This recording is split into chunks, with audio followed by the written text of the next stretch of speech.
Political ജിഹാദിൻ്റെ ആളുകളെ മടിയിലിരുത്തി പാലൂട്ടിയ പണിയാണ് പിണറായി വിജയൻ ചെയ്തത്. അതുകൊണ്ടാണ് ഗണപതി മിത്താണെന്ന് പറഞ്ഞപ്പോൾ പിണറായി വിജയന് നാവില്ലാതെ പോയി. അതുകൊണ്ടാണ് റഹ്ന ഫാത്തിമയെ പോലെയുള്ള ആളുകളെ ശബരിമലയിൽ കയറ്റാൻ വേണ്ടിയിട്ട് ഓടിയത്. അതേ പൊളിറ്റിക്കൽ ജിഹാദ് തിരിഞ്ഞു നിന്ന് പിണറായി വിജയനെ ധർമ്മടത്തിൽ നിന്നൊന്ന് കൊത്തി.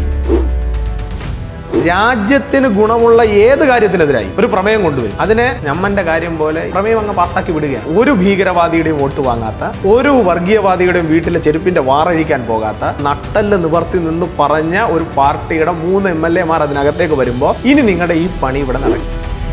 അങ്ങ് ബംഗാളിലേക്ക് നോക്കൂ, അത് കഴിഞ്ഞിട്ടൊന്ന് നേമത്തിലേക്ക് നോക്കൂ. 2 സ്ഥലത്തും താമരയാണ് വിരിഞ്ഞു നിൽക്കുന്നത്. CPIM-നെ കാണാനില്ലാത്ത സാഹചര്യം. വലിയ ഡെക്കറേഷൻ ഒന്നും വേണ്ട, തോറ്റു. ഭാരതത്തിൽ എവിടെയും ഇനി കമ്മ്യൂണിസമിലെ കേരളത്തിൽ BJP-യുടെ വളർച്ച, BJP ഉയർന്നു വരുന്ന മണ്ഡലങ്ങൾ, അതൊക്കെ നിങ്ങളൊന്ന് പരിശോധിച്ചു കഴിഞ്ഞാൽ കൃത്യമായി ബംഗാളിൽ എന്താണോ സംഭവിച്ചത്, ത്രിപുരയിൽ എന്താണോ സംഭവിച്ചത്, അത് കൃത്യമായി കേരളത്തിലേക്ക് കൊണ്ടുവരാൻ കഴിയുന്ന രീതിയിലുള്ള ഒരു പൊളിറ്റിക്കൽ പവറായി കേരളത്തിൽ BJP മാറിയിരിക്കുന്നു എന്നുള്ളത് വലിയൊരു സ്റ്റേറ്റ്മെൻ്റാണ്. നന്ദു ചേട്ടാ, അങ്ങ് ബംഗാളിലേക്ക് നോക്കൂ, അത് കഴിഞ്ഞിട്ടൊന്ന് നേമത്തിലേക്ക് നോക്കൂ. 2 സ്ഥലത്തും താമരയാണ് വിരിഞ്ഞു നിൽക്കുന്നത്. CPIM-നെ കാണാനില്ലാത്ത സാഹചര്യം. എന്താണ് ഈ ഒരു സന്ദർഭത്തിൽ ആദ്യം മനസ്സിലേക്ക് വരുന്നത്? അല്ല, ഞങ്ങളുടെ പിതാമഹന്മാരായിട്ടുള്ള ഞങ്ങളുടെ സഹപ്രവർത്തകർ അവർ അനുഭവിച്ചിട്ടുള്ള വലിയ വിഷമം, കൊടിയ പീഡനങ്ങൾ, യാതനകൾ ഇന്നും കേരളത്തിലെ തലശ്ശേരി കാര്യാലയത്തിനകത്ത് ഞങ്ങളുടെ കുറേ സഹോദരന്മാരുടെ ചിത്രങ്ങളുണ്ട്. അവരൊന്നും സ്വന്തം ആവശ്യത്തിന് വേണ്ടിയിട്ട് ആ ചിത്രങ്ങൾ വിട്ടവരല്ല. ഈ ആദർശത്തെയും ഈ ആശയത്തെയും ഈ പതാകയെയും മുന്നോട്ട് നയിച്ചതിൻ്റെ പേരിൽ അങ്ങനെ ചിത്രങ്ങളായിപ്പോയവരാണ്. അവരുടെ ആരുടെയും കുടുംബങ്ങൾ ആ ബലിദാനങ്ങളെ ഇന്ന് വരെ ചെറുതായി കണ്ടിട്ടില്ല. ഞങ്ങളുടെ തൊട്ടടുത്ത്, നമ്മൾ ചർച്ച ചെയ്യുന്നതിൻ്റെ തൊട്ടടുത്ത് തിരുവനന്തപുരം സെൻട്രൽ ജയിലിൽ ഒട്ടേറെ ഞങ്ങളുടെ സഹപ്രവർത്തകന്മാർ കിടക്കുന്നുണ്ട്. ചെയ്ത കുറ്റത്തിനുമുണ്ട്, ചെയ്യാത്ത കുറ്റത്തിനുമുണ്ട്. ചെറുത്തുനിൽപ്പിൻ്റെ പേരിൽ ജയിലിൽ കിടക്കുന്നവരുണ്ട്. അവരുടെയൊക്കെ കുടുംബങ്ങളുണ്ട്. അവരൊക്കെ ഒരു സ്വപ്നം കണ്ടിരുന്നു. ആ സ്വപ്നത്തിൻ്റെ പൂർത്തീകരണത്തിൽ ബംഗാളിൽ ഞങ്ങളത് പൂർത്തീകരിച്ചെടുക്കുമ്പോൾ നിയമവും കഴക്കൂട്ടവും ചാത്തന്നൂരും കേരളത്തിൽ ആ സ്വപ്നത്തിലേക്കുള്ള ചവിട്ടുപടികളായി BJP പ്രവർത്തകന്മാർ കാണുന്നു. ആ ചവിട്ടുപടികൾ കൂടുതൽ ശക്തമാക്കി മുന്നോട്ടേക്ക് പോകാനുള്ള പ്രേരണ ആണ് അവരുടെയൊക്കെ ഓർമ്മകൾ, അവരുടെയൊക്കെ കരുത്താണ് ഈ വിജയം. അത് ബംഗാളിലായാലും കേരളത്തിലായാലും ത്രിപുരയിലായാലും അവരുടെയൊക്കെ സ്നേഹത്തിൻ്റെയും കരുതലിൻ്റെയും കൂടി വിജയമായിട്ടാണ് ഞങ്ങളതിനെ കാണുന്നത്.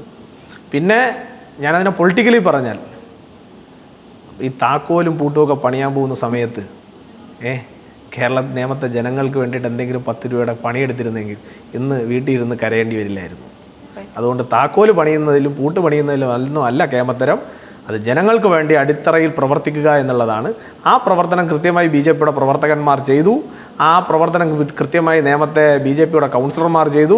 ആ പ്രവർത്തനം കൃത്യമായി തിരുവനന്തപുരത്ത് തിരഞ്ഞെടുക്കപ്പെട്ടിട്ടുള്ള മേയർ ചെയ്തു. അതിൻ്റെ വിജയം ഞങ്ങൾക്ക് കിട്ടി. അതിലിനി വലിയ ഡെക്കറേഷനൊന്നും വേണ്ട, തോറ്റു. അതങ്ങ് അക്സെപ്റ്റ് ചെയ്യുക എന്നുള്ളതേ ഉള്ളൂ. ഈ തോൽവിക്ക് എനിക്ക് തോന്നുന്നു കുറച്ചും കൂടിയും ആഘാതമുണ്ടാക്കാനുള്ള പ്രധാന കാരണം എന്ന് പറയുന്നത് ഭാരതത്തിൽ എവിടെയും ഇനി കമ്മ്യൂണിസമില്ല. എവിടെയോ വായിച്ചു കമ്മ്യൂണിസം ഇനി മ്യൂസിയത്തിലാണ്. ആ ഒരു അവസ്ഥയാണ് ഭാരതത്തിൽ. അല്ല, നമുക്ക് ഇന്ത്യയിൽ നമുക്ക് കാശ്മീർ മുതൽ കന്യാകുമാരി വരെ യാത്ര ചെയ്താൽ ട്രെയിനിൽ യാത്ര ചെയ്യണമെന്നേ ഉള്ളൂ. അപ്പോൾ ഇടയ്ക്ക് ഒരു ചുവന്ന കൊടി കാണാൻ സാധിക്കും. അങ്ങനെ ഇനി നമുക്ക് കണ്ട് സായുജ്യം അടയുന്ന അവസ്ഥയിലേക്ക് ഇന്ത്യയിലെ CPIM മാറി. ഇനി കേരളത്തിൽ കുറച്ചുകൂടി ഉണ്ട്, തീർന്നിട്ടില്ല. കുറച്ചുകൂടി എന്തോ പറയില്ല, ചത്തിട്ടില്ല രാമ എന്ന് പറയുന്നത് മാതിരി കഴിഞ്ഞിട്ടില്ല. പക്ഷെ ഒരു കാര്യമുണ്ട്, കേരളത്തിൽ BJP-യുടെ വളർച്ച, BJP ഉയർന്നു വരുന്ന മണ്ഡലങ്ങൾ, അതൊക്കെ നിങ്ങളൊന്ന് പരിശോധിച്ച് കഴിഞ്ഞാൽ കൃത്യമായി ബംഗാളിൽ എന്താണോ സംഭവിച്ചത്, ത്രിപുരയിൽ എന്താണോ സംഭവിച്ചത്, അത് കൃത്യമായി കേരളത്തിലേക്ക് കൊണ്ടുവരാൻ കഴിയുന്ന രീതിയിലുള്ള ഒരു പൊളിറ്റിക്കൽ പവറായി കേരളത്തിൽ BJP മാറിയിരിക്കുന്നു എന്നുള്ളത് വലിയൊരു സ്റ്റേറ്റ്മെൻറ്റാണ്. പക്ഷേ അതിനോടൊപ്പം നമ്മൾ ചേർത്ത് വായിക്കേണ്ടത്, ഇപ്പോൾ UDF ജയിച്ചു, നമ്മൾ ആരും കാണാത്തൊരു പതിയിരിക്കുന്നൊരു അപകടം അതിനകത്തുണ്ട്. മുസ്ലിം ലീഗ് അല്ല, ഒരു പൊളിറ്റിക്കൽ ജിഹാദ് എന്ന് പറയുന്ന ഒരു പൊളിറ്റിക്കൽ ലൈനിലുള്ള ഒരു ഭീകരത. നമ്മളിപ്പോൾ ലാൻഡ് ജിഹാദ്, ലവ് ജിഹാദ് എന്നൊക്കെ പറയാറുണ്ട്. പൊളിറ്റിക്കൽ ജിഹാദ് എന്ന് പറയുന്ന വേർഡ് നമ്മൾ വെറുതെ പറയുകയല്ല. പേരാമ്പ്ര, നമ്മൾ കോഴിക്കോട് ജില്ലയിലെ ഇടതുപക്ഷത്തിന് ഏറ്റവും സ്വാധീനമുള്ള ഒരു മണ്ഡലമാണ് പേരാമ്പ്ര. അവിടെ എങ്ങനെയാണ് TP രാമകൃഷ്ണൻ പരാജയപ്പെട്ടത്? TP രാമകൃഷ്ണൻ എന്നുള്ള പേരാണ് പരാജയത്തിൻ്റെ കാരണം. K. സുരേന്ദ്രൻ മഞ്ചേശ്വരത്ത് എന്തുകൊണ്ടാണ് പരാജയപ്പെട്ടത്? കെ സുരേന്ദ്രൻ എന്ന പേരാണ് കാരണം. അപ്പോൾ കൃത്യമായി അവർ ആഗ്രഹിക്കുന്ന, അത് ഇടതുപക്ഷമായാലും വലതുപക്ഷമായാലും, അവർ ആഗ്രഹിക്കുന്ന അവരുടെ ഇംഗിതത്തിൽ നിൽക്കുന്ന ആളുകളെ തെരഞ്ഞു പിടിച്ചു വിജയിപ്പിക്കുന്ന ഒരു പൊളിറ്റിക്കൽ ജിഹാദ് കേരളത്തിൽ ഉയർന്നു വന്നിരിക്കുന്നു. അതിൻ്റെ ഏറ്റവും വലിയ അതിൻ്റെ ഗുണഭോക്താക്കളാണ് ഇന്ന് കേരളത്തിൽ 102 സീറ്റ് കിട്ടി എന്ന അഭിമാനത്തോടു കൂടി പറയുന്ന യു ഡി എഫ് ചിന്തിക്കേണ്ട ഒരു കാര്യം, അതിനകത്തുള്ള ആളുകൾ ചിന്തിക്കേണ്ട ഒരു കാര്യം, വളരെ താമസിക്കാതെ ഈ പൊളിറ്റിക്കൽ ജിഹാദ് നിങ്ങളെ വിഴുങ്ങും, ഒരു സംശയവും വേണ്ട. അതിൻ്റെ ഒരു സുഖം കഴിഞ്ഞ 10 വർഷമായിട്ട് ഈ പൊളിറ്റിക്കൽ ജിഹാദിൻ്റെ ആളുകളെ മടിയിലിരുത്തി പാലൂട്ടിയ പണിയാണ് ആര് ചെയ്തത്?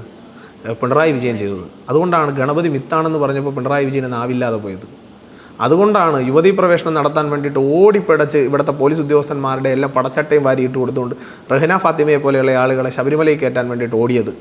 അതുകൊണ്ടാണ് പാർട്ടി സഖാക്കന്മാരോടൊരു പ്ലീനത്തിനകത്തിരുന്ന് പറഞ്ഞത്, ഗണപതി ഹോമം വീട്ടിൽ നടത്തിക്കളയരുത്, പാർട്ടിയിൽ നിന്ന് പുറത്തായി പോവും, അമ്പല കമ്മിറ്റി കയറി പോകരുത്, പാർട്ടിയിൽ നിന്ന് പുറത്തായി പോവും. ഇങ്ങനെ ഈ പറഞ്ഞ സഖാക്കന്മാരെയൊക്കെ പേടിപ്പിച്ചത് എന്തിനു വേണ്ടിയിട്ടാണ്? ഈ പൊളിറ്റിക്കൽ ജിഹാദിൻ്റെ പിന്തുണ കിട്ടാനാണ്. അതേ പൊളിറ്റിക്കൽ ജിഹാദ് തിരിഞ്ഞു നിന്ന് പിണറായി വിജയനെ ധർമ്മടത്തിൽ നിന്നൊന്ന് കൊത്തി. നിങ്ങൾ കണ്ടോ? 6ഓ 7ഓ റൗണ്ടിൽ കേരളത്തിലെ PB അംഗം, കേരളത്തിലെ ശക്തനായ ഇടതുപക്ഷ നേതാവ്, കേരളത്തിലെ മുഖ്യമന്ത്രി, 10 വർഷക്കാലം മുഖ്യമന്ത്രിയായിരുന്നയാൾ 3000 4000 വോട്ടിൻ്റെ ഭൂരിപക്ഷത്തിൽ ലീഡ് ചെയ്തു പോയിരുന്ന പഞ്ചായത്തിൽ ഒരു ചെറുപ്പക്കാരൻ്റെ മുന്നിൽ, ഞാൻ അദ്ദേഹത്തിനെ വ്യക്തിപരമായി ഹേർട്ട് ചെയ്യാനല്ല, പക്ഷേ ഈ പൊളിറ്റിക്കൽ ജിഹാദിൻ്റെ സ്പോൺസറുകളായിട്ടുള്ള ആളുകളുടെ മുന്നിൽ മുട്ടിൽ നിൽക്കുന്നത് നമ്മളിന്ന് കണ്ടു. അപ്പോൾ അത് കേരളത്തിന് ഒരു പുതിയ ഒരു പുതിയ അവസ്ഥയാണ്. അത് കൃത്യമായി നമ്മളത് പഠിച്ചില്ല എങ്കിൽ കേരളത്തിന് സാമൂഹികമായിട്ടുള്ള വലിയൊരു അസന്തുലിതാവസ്ഥ കേരളത്തിലുണ്ടാവും. അപ്പം നമുക്കറിയാം UDF ആണ് ഭരിക്കുന്നത് എങ്കിലും, UDF ഭരിക്കുമ്പോൾ അതിൻ്റെ ഒരു എന്താ പറയുക സ്റ്റിയറിംഗ് ഇരിക്കുന്നത് മുസ്ലിം ലീഗിൻ്റെ കയ്യിലാണ്.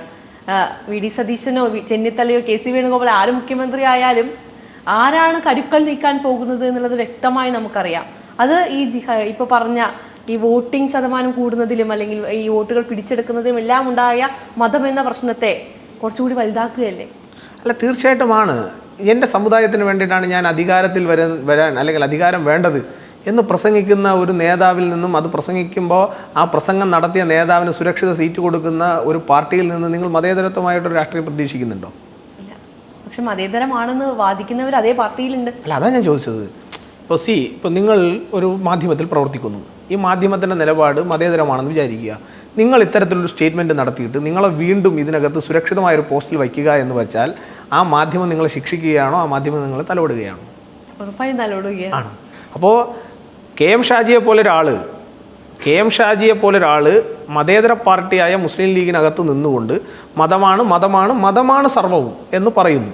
ഓക്കെ, അതിനുശേഷം അദ്ദേഹം പറയുന്നു കഴിഞ്ഞ 10 വർഷമായി സമുദായത്തിന് കിട്ടാതെ പോയിട്ടുള്ള അവരുടെ ആനുകൂല്യങ്ങൾ അത് തിരിച്ചു പിടിച്ചു കൊടുക്കാൻ വേണ്ടിയിട്ടാണ് നമ്മൾ അധികാരത്തിലേക്ക് വരേണ്ടതെന്ന് പറയുന്നു. അങ്ങനെ പറഞ്ഞയാൾ മതേതരനല്ലല്ലോ എന്തായാലും. ഇനി അത് മതേതരവാദമാണെന്ന് പറഞ്ഞാൽ എനിക്കതിനകത്ത് ഉത്തരവില്ല. അത് മതേതരനല്ലെന്നാണ് എൻ്റെ വിശ്വാസം. അങ്ങനെയാണെങ്കിൽ അങ്ങനെ ഒരാളെ എങ്ങനെയാണ് മതേതര പാർട്ടിയായിട്ടുള്ള മുസ്ലിം ലീഗ് അവരുടെ സുരക്ഷിത മണ്ഡലത്തിൽ നിർത്തുക? ഒന്നുകിൽ അദ്ദേഹത്തിന് സീറ്റ് കൊടുക്കാതെ നിങ്ങൾ പറഞ്ഞാൽ തെറ്റാണെന്ന് പറഞ്ഞ് അദ്ദേഹത്തെ ശാസിക്കണം, അല്ലെങ്കിൽ നിങ്ങൾ ഈ സ്റ്റേറ്റ്മെൻറ്റ് പറഞ്ഞു നിങ്ങൾക്ക് പറ്റുമെങ്കിൽ നിങ്ങൾ ജയിച്ച് കയറി വാ.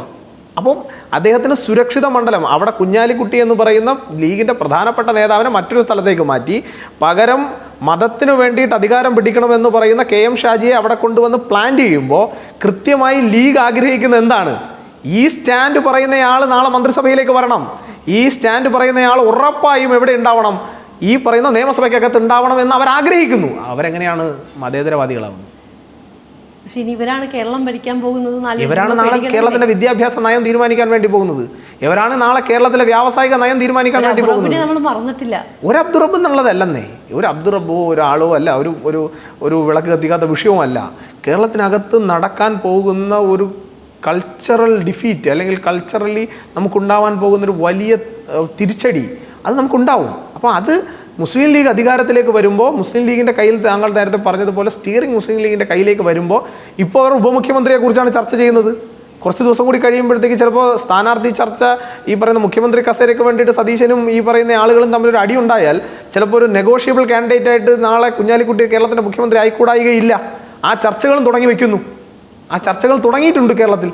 അപ്പോൾ ഇത് എവിടേക്കാണ് കൊണ്ടുവന്ന് എത്തിക്കാൻ പോകുന്നത് എന്നുള്ളതിനെക്കുറിച്ച് കൃത്യമായൊരു ധാരണ, മുൻധാരണയോടുകൂടി അതിനെ കാണുവാനും അതിനെ കൃത്യമായി അനലൈസ് ചെയ്യാനും കേരളത്തിലെ പ്രബുദ്ധരായ ജനങ്ങൾ തയ്യാറായില്ല എങ്കിൽ നമ്മളെ കാത്തിരിക്കുന്നത് കാശ്മീരിൽ സംഭവിച്ചതുപോലെയുള്ള വലിയ അപകടങ്ങളാണ്. അത് നമ്മൾ ശ്രദ്ധിക്കണമെന്നാണ് എൻ്റെ സ്റ്റാൻഡ്. ഇപ്പോൾ നമ്മൾ ഈ ഒരു സാഹചര്യം കേരളത്തിൽ നിലനിൽക്കുമ്പോൾ 3 BJPയുടെ സ്ഥാനാർത്ഥികൾ നിയമസഭയിൽ ഉണ്ടാകുന്നു എന്ന് പറയുന്നത് വലിയൊരു കരുത്തായി മാറുന്ന ഒരു സാഹചര്യമാണ്. കാരണം ഇതുവരെ നമുക്കറിയാം നാഷണലിസ്റ്റ് ഐഡിയോളജികളെല്ലാം ഒരുമിച്ച് നിന്ന് തള്ളിക്കളയുന്ന ഒരു സ്വഭാവം കേരള നിയമസഭയിൽ നമ്മൾ ഒരുപാട് തവണ കണ്ടിട്ട് ഒരുപാട് ബില്ലുകൾ അങ്ങനെ അവർ പാസ്സാക്കിയിട്ടുണ്ട്.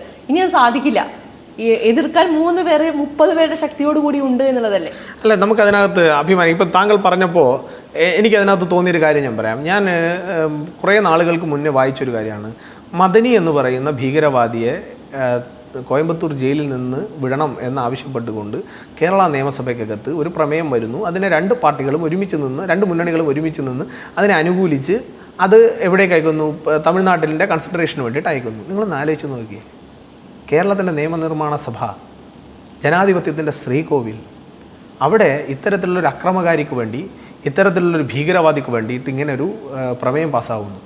രാജ്യത്തിന് ഗുണമുള്ള ഏത് കാര്യത്തിനെതിരായും ഒരു പ്രമേയം കൊണ്ടുവരും. അതിനെ പാച്ചുവും കോവാലനും എല്ലാവരും കൂടി ഇരുന്നിട്ട് ഞമ്മൻ്റെ കാര്യം പോലെ ഈ പ്രമേയം അങ്ങ് പാസ്സാക്കി വിടുകയാണ്. അപ്പോൾ രാജ്യത്തിന് ആവശ്യമുള്ള, അല്ലെങ്കിൽ രാജ്യം എന്ന് പറയുന്ന ഇൻട്രസ്റ്റിന് വിഘാതമായിട്ട് നിൽക്കുന്ന എല്ലാ തരത്തിലുള്ള പ്രമേയങ്ങളും പാസ്സാക്കി വിടുന്ന ഒരു നിയമസഭയായിരുന്നു നമ്മുടെ നിയമസഭ. അതും ഐക്യകണ്ഠമായി, ഒരാൾ പോലും ഒബ്ജക്റ്റ് ചെയ്യില്ല. അപ്പോൾ അവർ 2 പേരും ഒന്നിച്ച് നിൽക്കും. അപ്പോൾ ഇനി താങ്കൾ പറഞ്ഞതുപോലെ ഒരു ഭീകരവാദിയുടെയും വോട്ട് വാങ്ങാത്ത, ഒരു വർഗീയവാദിയുടെയും വീട്ടിലെ ചെരുപ്പിൻ്റെ വാറഴിക്കാൻ പോകാത്ത, ഒരു ഭീകരവാദിയുടെയും വോട്ട് ഞങ്ങൾക്ക് വേണ്ട എന്ന് നട്ടല് നിവർത്തി നിന്ന് പറഞ്ഞ ഒരു പാർട്ടിയുടെ 3 MLA മാർ അതിനകത്തേക്ക് വരുമ്പോൾ ഇനി നിങ്ങളുടെ ഈ പണി ഇവിടെ നടക്കില്ല. നിങ്ങളുടെ പാച്ചുവും ഗോപാലനും കളി ഞങ്ങൾ അവസാനിപ്പിക്കുകയാണ് കേരള നിയമസഭയ്ക്കകത്ത്. ഇവിടെ VD സതീശൻ മുഖ്യമന്ത്രിയായാലും, ഇവിടെ ഇനി ആരൊക്കെ തന്നെ മുഖ്യമന്ത്രി ആയാലും രാജ്യത്തെ ജനങ്ങളുടെ താല്പര്യത്തിനൊപ്പം മാത്രമേ ഇനി കേരള നിയമസഭയ്ക്കകത്ത് മുന്നോട്ട് പോകാൻ സാധിക്കൂ എന്നുള്ള കൃത്യമായ നറേഷൻ, അതാണ് ജനങ്ങൾ ഞങ്ങൾക്ക് തന്ന 3 പേരിലൂടെ ഞങ്ങൾ കാണുന്നത്. ഇനി കേരളത്തിനകത്തൊരു അഡ്ജസ്റ്റ്മെൻറ്റ് പ്രതിപക്ഷം ഉണ്ടാവില്ല.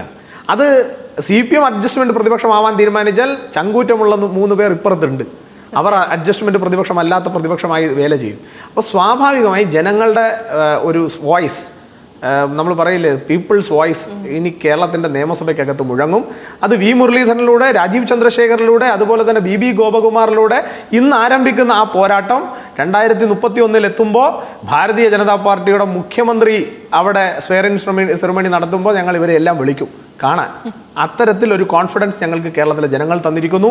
കേരളത്തിലെ ജനങ്ങൾ ഞങ്ങളെ ശിരസിൽ കൈവച്ച് അനുഗ്രഹിച്ചിരിക്കുന്നു എന്ന് ഞങ്ങൾക്ക് കുറച്ച് വിശ്വാസമുണ്ട്. ആ അനുഗ്രഹത്തെ എല്ലാ കാലത്തും അവർ നൽകിയിട്ടുള്ള ഒരു സ്നേഹത്തെ അവരുടെ പ്രധാന സേവകന്മാരായി നിന്നുകൊണ്ട്, അവരുടെ സേവകന്മാരും ദാസന്മാരുമായി നിന്നുകൊണ്ട് അവർ തന്നിട്ടുള്ള ഒരു ഇമ്മ്യൂണിറ്റിയെ ഞങ്ങൾ ഹൃദയത്തിൽ ചേർത്ത് മുന്നോട്ട് കൊണ്ടുപോകും എന്നുള്ളതാണ് ഞങ്ങളുടെ സ്റ്റാൻഡ്. അതിലൊരു തർക്കവുമില്ല.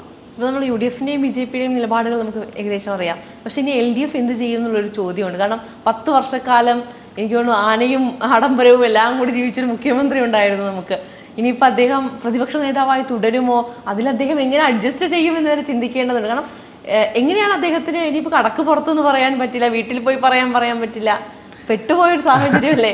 അല്ല, കേരളത്തിൻ്റെ മുഖ്യമന്ത്രി സഖാവ് പിണറായി വിജയൻ ഇനി എനിക്ക് തോന്നുന്നില്ല, ആയിരുന്ന എക്സ് മുഖ്യമന്ത്രി സഖാവ് പിണറായി വിജയൻ എനിക്ക് തോന്നുന്നില്ല കേരളത്തിൻ്റെ പ്രതിപക്ഷ നേതാവായി വരുമെന്ന്. അദ്ദേഹം കൂടുതലായി ഇംപ്ലാന്റ് ചെയ്യാൻ സാധ്യതയുള്ളത് അദ്ദേഹത്തിൻ്റെ മരുമകനായിട്ടുള്ള റിയാസിനെ ആയിരിക്കും. അതിന് CPM ഒരു പൊളിറ്റിക്കൽ സ്ട്രാറ്റജി കൂടി അതിനകത്തുണ്ട്. കൈവിട്ടുപോയ പൊളിറ്റിക്കൽ വോട്ട്, മുസ്ലിം വോട്ട് തിരിച്ചു കൊണ്ടുവരിക എന്നൊരു പൊളിറ്റിക്കൽ സ്ട്രാറ്റജി കൂടി അവർക്ക് അടുത്ത 5 വർഷത്തേക്കുള്ള ഒരു ഇന്ധനമാവുക എന്നുള്ളത് കൂടി അവർക്ക് അവരുടെ മുന്നിലുണ്ടാവും. പക്ഷേ ഞാൻ മനസ്സിലാക്കുന്നത് CPMൻ്റെ ഐഡിയോളജിക്കൽ ബേസ് പൊളിഞ്ഞു. കേരളത്തിൽ CPM നിലനിൽക്കുന്ന ഒരു ഐഡിയോളജിക്കൽ ബേസിലാണ്. ആ ഐഡിയോളജിക്കൽ ബേസും ഒരു കേഡർ സംവിധാനവുമാണ് CPMൻ്റെ കരുത്ത്. ആ കേഡർ സംവിധാനം പൊളിഞ്ഞു എന്നുള്ളത് നമുക്ക് ഇലക്ഷന് മുൻപ് തന്നെ മനസ്സിലായി. അതായത് ഇപ്പോൾ G സുധാകരനെ പോലെയുള്ള ആളുകൾ, കുഞ്ഞികൃഷ്ണനെ പോലെയുള്ള ആളുകളെല്ലാം പാർട്ടിയുടെ അകത്ത് നടക്കുന്ന അന്തഛിദ്രം പുറത്ത് വിളിച്ച് പറഞ്ഞു തുടങ്ങിയപ്പോൾ തന്നെ നമുക്ക് മനസ്സിലായി ആ കേഡർ സ്വഭാവം പൊളിഞ്ഞിട്ടുണ്ട് എന്നുള്ളത്. പക്ഷേ ഐഡിയോളജിക്കലി പൊളിഞ്ഞു എന്നുള്ളത് നമുക്ക് മനസ്സിലാവുന്നത് TP രാമകൃഷ്ണനെ പോലെയുള്ള ആളുകൾ പരാജയപ്പെടുന്നു. അവിടെ വലിയ ചർച്ച ചെയ്യപ്പെടേണ്ട വിഷയമാണ്. ടി പി രാമകൃഷ്ണൻ്റെ പരാജയമൊക്കെ വളരെ വലിയ രീതിയിൽ കേരളത്തിൽ ഡിബേറ്റ് ചെയ്യപ്പെടണം. അതായത് ടി പി രാമകൃഷ്ണനൊപ്പം നിൽക്കുന്ന ഇടതുപക്ഷത്തിൻ്റെ നേതാക്കന്മാർ ഉൾപ്പെടെ ആയിട്ടുള്ള ചില പ്രത്യേക കമ്മ്യൂണിറ്റി കൃത്യമായി അവരുടെ താല്പര്യത്തിനനുസരിച്ച് വോട്ട് ചെയ്യുന്നു. അതായത് സി പി എമ്മിൻ്റെ ഒരു കാലത്തും മാറാത്ത കേഡർ വോട്ടുകൾ മാറി അപ്പുറത്തേക്ക് പോകുന്നു. അതും പോകുന്നത് കോൺഗ്രസിലേക്കല്ല. അതൊരു വലിയ കാര്യമാണ്. കോൺഗ്രസിലേക്കാണ് പോകുന്നതെങ്കിൽ നമുക്കതിനെ ഒരു ജനാധിപത്യ ഷിഫ്റ്റ് എന്ന് വിളിക്കാം. കൃത്യമായി വർഗീയമായി അത് ഒരു പേരിൻ്റെ അടിസ്ഥാനത്തിൽ അപ്പുറത്തേക്ക് മാറുന്നു എന്നുള്ളത് ഒരു വലിയ അപകടകരമായിട്ടുള്ള ഷിഫ്റ്റാണ്. ആ ഷിഫ്റ്റ് വന്നതോടുകൂടി നമുക്ക് ഒരു കാര്യം ഉറപ്പിക്കാം, കേരളത്തിനകത്ത് CPIM-ൻ്റെ അടിത്തറ പൂർണ്ണമായും തന്നെ തകർന്നിട്ടുണ്ട്. ആ അടിത്തറ കെട്ടിപ്പടുക്കുക എന്നുള്ളത് അത്ര എളുപ്പവുമല്ല. ഇനി ഒരു കാര്യം കൂടി, ഇപ്പം നമുക്കറിയാം കേരളത്തിൽ പിണറായി വിജയൻ വീണു, വെസ്റ്റ് ബംഗാൾ എടുത്തു കഴിഞ്ഞാൽ മമതാ ബാനർജിയുടെ പതനം, തമിഴ്നാട്ടിൽ സ്റ്റാലിനെയും മകനെയും കാണാനില്ലാത്ത സാഹചര്യം, അങ്ങനെ 3 അധികാര സ്വഭാവമുള്ള മനുഷ്യർ അല്ലെങ്കിൽ അഹങ്കാരം കയ്യിൽ കൊണ്ട് നടന്ന ആളുകൾ പതിച്ച ഒരു തിരഞ്ഞെടുപ്പാണ്. എങ്ങനെയാണ് അവിടെ ആ ഒരു ആശയത്തെ എങ്ങനെയാണ് നോക്കിക്കാണുന്നത്? അല്ല, അവർ പതിച്ചു എന്നുള്ളത് അവരുടെ അഹങ്കാരം അവർക്ക് മറുപടി കൊടുത്തു. അത് ജനങ്ങളാണ് കൊടുത്തത്. BJPക്ക് അതിനകത്ത് പ്രത്യേകിച്ച് ഒന്നും പറയാനില്ല. പക്ഷേ ഒരു സാധാരണക്കാരൻ, ഒരു കോമൺ മാൻ എന്നുള്ള നിലയിൽ എനിക്കതിനകത്ത് പറയാനുള്ളത്, അധികാരം ഒരു മനുഷ്യനെയും ഒരിക്കലും അമിതമായി മത്തുപിടിപ്പിക്കാൻ വേണ്ടി പാടില്ല. അങ്ങനെ മത്തുപിടിച്ച ആളുകളാണ് ഈ 3 പേരും. നിങ്ങൾ ഒരു സെനാരിയോയിൽ അല്ലെങ്കിൽ മറ്റൊരു സെനാരിയോയിൽ ഇവരുടെ 3 പേരുടെയും സ്വഭാവങ്ങളും ഇവരുടെ 3 പേരുടെയും കഴിഞ്ഞ 10 വർഷത്തെ രാഷ്ട്രീയ പ്രവർത്തനവും നിങ്ങളൊന്ന് നോക്കിക്കഴിഞ്ഞാൽ അധികാരം ഒരു മനുഷ്യനെ എത്രത്തോളം ഭ്രാന്തമാക്കാം എന്നുള്ളതിൻ്റെ ഏറ്റവും എക്സ്റ്റൻഷൻ വെർഷനായിരുന്നു ഇവർ 2 പേരും, ഇവർ 3 പേരും. ഇപ്പോൾ ബംഗാളിൽ മമതയുടെ രാഷ്ട്രീയം അവസാനിക്കുന്നതോടുകൂടി ബംഗാളിനകത്തൊരു ജംഗിൾ രാജ് രാഷ്ട്രീയം അവസാനിക്കുകയാണ്. ഇവിടെ ഈ പറയുന്ന തമിഴ്നാട്ടിൽ സ്റ്റാലിൻ്റെ രാഷ്ട്രീയം അവസാനിക്കുന്നതോടുകൂടി തമിഴ്നാട്ടിലെ ഒരു എന്താ പറയുന്നത്, അതിനെ നമ്മളെന്ത് പറയും, ഒരു അഹങ്കാരത്തിൻ്റെ രാഷ്ട്രീയം അല്ലെങ്കിൽ ഒരു തൻപ്രമാണത്വത്തിൻ്റെ രാഷ്ട്രീയം, ഒരു ചെങ്കോൽ വയ്ക്കാത്ത കിരീടം വയ്ക്കാത്ത രാജാവാണ് ഞാനെന്ന് തോന്നുന്ന ഒരു രാഷ്ട്രീയമുണ്ട്. ആ രാഷ്ട്രീയത്തിന് അവസാനമാവുകയാണ്. അതേ സ്വഭാവ ശൈലിയുള്ള പിണറായി വിജയൻ കൂടി അവസാനിക്കുന്നതോടുകൂടി ഈ കാലഘട്ടത്തിലെ ഏറ്റവും പ്രധാനപ്പെട്ട ഡിക്റ്റേറ്റർമാരുടെ അവസാനത്തെ ചരിത്രം എഴുതാനുള്ള ഭാഗ്യം കിട്ടിയ തെരഞ്ഞെടുപ്പാണ് 2026 ഈ പറയുന്ന നിയമസഭാ തെരഞ്ഞെടുപ്പ് എന്നുള്ളതാണ് ഞാൻ വിശദീകരിക്കുന്നത്. പക്ഷേ ഇതിനകത്തെല്ലാം നമ്മൾ കാണാതെ പോകാത്ത ഒരു കാര്യം, കണ്ടു തന്നെ പോകേണ്ട ഒരു കാര്യം, ഇവിടെ എല്ലാം BJPയുടെയും ദേശീയ രാഷ്ട്രീയത്തിൽ അല്ലെങ്കിൽ ദേശീയവാദ രാഷ്ട്രീയത്തിനും ഉണ്ടാകുന്നൊരു മേൽക്കൈ, ഒരു അപ്പർ ഹാൻഡ്, അത് നമ്മൾ കാണാതെ പോയത്. ഇപ്പോൾ ബംഗാളിൽ നമ്മളത് ഭരണത്തിലേക്ക് എത്തുന്ന നിലയിലേക്ക് വരുമ്പോൾ തമിഴ്നാട്ടിലും അതുപോലെ തന്നെ കേരളത്തിലും അത് പടിപടിയായി ഉയരുന്ന ഒരു രാഷ്ട്രീയ നിലപാടിലേക്ക് നമ്മൾ ഉയരുന്നു എന്നുള്ളത് നമ്മുടെ ഒരു പോസിറ്റീവ് തോട്ടാണ്. ഒരു പോസിറ്റീവായിട്ടുള്ള രാഷ്ട്രീയം നമ്മൾ പറയുന്നത് കൊണ്ടാണ് അത് നമുക്ക് ഭാവിയിൽ കേരളത്തിലും തമിഴ്നാടും നമുക്ക് അതിവിദൂരതയിലല്ല എന്ന് നമുക്ക് കൃത്യമായി. നമ്മൾ ആദ്യം ബംഗാളിലുണ്ടായിരുന്നത് 3 സീറ്റാണ് അല്ലേ? നമുക്ക് ആദ്യം ബംഗാളിലുണ്ടായിരുന്ന 3 സീറ്റ്, ഇപ്പോൾ 205 ആയില്ലേ, 200+ ആയി എന്ന് മാറിയില്ലേ? അപ്പം നമ്മളത് വലിയൊരു പോസിറ്റീവ്. എനിക്ക് ഒരു കാര്യം കൂടി നിങ്ങളുടെ ഈ ചർച്ചയിൽ പറഞ്ഞു വെക്കാനുള്ളത്, സാധാരണപ്പെട്ട BJPയുടെ പ്രവർത്തകന്മാരുടെ ഒരു കഷ്ടപ്പാടുണ്ട്. നമ്മൾ പലരും പലതരത്തിൽ BJPയെ നറേറ്റ് ചെയ്യും. ഇപ്പോൾ കേരളത്തിലൊക്കെ ആണെങ്കിൽ BJP കോടിക്കണക്കിന് രൂപ ഒഴുക്കി, അത് ചെയ്തു ഇത് ചെയ്തു എന്നൊക്കെ ഇവിടെ പറയും. നിങ്ങൾ ഇന്ന് ഇറങ്ങിക്കഴിഞ്ഞാൽ തിരുവനന്തപുരത്തിൻ്റെ തെരുവുകളിൽ നിങ്ങൾക്ക് ഒരുപാട് BJP പ്രവർത്തകന്മാരെ കാണാം. ഉടുതുണിക്ക് മറുതുണി ഉണ്ടോ എന്ന് ചോദിച്ചാൽ ചിലപ്പോൾ അതുപോലും ഇല്ലാത്ത സാധാരണക്കാരൻ. ഒരു നേരത്തെ ഭക്ഷണം കഴിച്ചിട്ടാണോ നീ പ്രകടനത്തിന് വന്നതെന്ന് ചോദിച്ചാൽ ചിലപ്പോൾ മുണ്ട് മുറുക്കി ഉടുത്ത് സ്വന്തം മക്കളെപ്പോലും ആ ബുദ്ധിമുട്ട് അറിയിക്കാതെ പണിക്ക് പോയി കഷ്ടപ്പെട്ട് അന്നന്നത്തെ അന്നത്തിന് കണ്ടെത്തുന്ന സാധാരണപ്പെട്ട പ്രവർത്തകന്മാർ. അവരുടെ ആത്മാർപ്പണത്തിൻ്റെ ഒരു വലിയ നേട്ടമാണ് ഞങ്ങൾക്കുണ്ടായിട്ടുള്ളത്. ഞങ്ങൾ ഈ നേട്ടം, ഞാനടക്കമുള്ള പൊതുപ്രവർത്തകന്മാർ, ഞങ്ങളൊക്കെ ഒരു രാഷ്ട്രീയ വിദ്യാർത്ഥികളാണ്, അടുത്ത തലമുറയിലെ BJPയുടെ ലീഡർഷിപ്പിലേക്ക് വരേണ്ടവരാണ്. ഞങ്ങളെല്ലാം അതിനെ കാണുന്നത് BJPയുടെ പ്രവർത്തകന്മാരെ പോലെ ത്യാഗമതികളായിട്ടുള്ള പ്രവർത്തകന്മാർ മറ്റൊരു പാർട്ടിക്കുമില്ല. പതിറ്റാണ്ടുകൾ ഞങ്ങൾ പരാജയപ്പെട്ടപ്പോൾ ആ പരാജയത്തിലൊന്നും അവർ ഞങ്ങളോട് പരിഭവപ്പെട്ടില്ല. പതിറ്റാണ്ടുകൾ ഈ പരാജയത്തിൻ്റെ കയ്പുനീർ കുടിച്ചപ്പോഴും അവർക്ക് ഈ രാഷ്ട്രീയത്തോട് വിട പറയാൻ തോന്നിയില്ല. പതിറ്റാണ്ടുകൾ അവരെ എല്ലാവരും പുച്ഛിച്ചപ്പോഴും ആ പുച്ഛത്തെയൊക്കെ അവർ പുഞ്ചിരിയോടെ നേരിട്ടു. അവരുടെ ആ ത്യാഗത്തിൻ്റെ, അവരുടെ ആ പുഞ്ചിരിയുടെ, അവരുടെ ഒരു സമാവേശത്തിൻ്റെ, അവരുടെ സമർപ്പണത്തിൻ്റെ, അവരുടെ ത്യാഗത്തിൻ്റെയും സമർപ്പണത്തിൻ്റെയും ഒക്കെ അടിത്തറയിൽ ഞങ്ങൾ ഇന്ന് ഒരു കോട്ട കെട്ടുകയാണ്. ആ കോട്ട കെട്ടാൻ ഞങ്ങളെ പ്രാപ്തരാക്കിയ ഞങ്ങളുടെ ഓരോ സഹപ്രവർത്തകന്മാരുടെയും പാതാരബിന്ദങ്ങളിൽ ഞങ്ങൾ ഈ വിജയം സമർപ്പിക്കുന്നു എന്നുള്ളത് കൂടി എനിക്ക് ഈ അവസരത്തിൽ പറയാം. കാരണം ഇനിയൊരു അവസരം ഇതിനില്ല. തീർച്ചയായിട്ടും എന്തായാലും കേരളം മാറട്ടെ. ഇനിയും മാറാത്തത് മാറും, ഉറപ്പായിട്ടും അത് തന്നെയാണ്. അത് മാറും എന്ന് ശിവൻകുട്ടിക്ക് മനസ്സിലായിട്ടുണ്ട്. ഞാൻ ഇന്നലെ നിങ്ങളുടെ ഡിബേറ്റിൽ തന്നെ പറഞ്ഞു, ഇന്ന് മനസ്സിലാവും. കൃത്യമായി പുള്ളിക്ക് അത് മനസ്സിലായി എന്നുള്ളത്, പാർട്ടിക്ക് തന്നെ അത് മനസ്സിലായി എന്നുള്ളത് കൂടിയാണ്. പാർട്ടിക്ക് മനസ്സിലായെന്ന് ഞാൻ ഇപ്പോഴും വിശ്വസിക്കുന്നില്ല, ശിവൻകുട്ടിക്ക് മനസ്സിലാവുമെന്ന് ഞാൻ വിശ്വസിക്കുന്നില്ല. പക്ഷെ ഒരു കാര്യമുണ്ട്, ഏറ്റവും അടിത്തട്ടിൽ പ്രവർത്തിക്കുന്ന CPM കാരനായിട്ടുള്ള ഒരു കേഡർക്ക് മനസ്സിലായിട്ടുണ്ട് കേരളം മാറുകയാണ്. ഞങ്ങൾക്ക് അതിന് സാധിച്ചിട്ടുണ്ട്.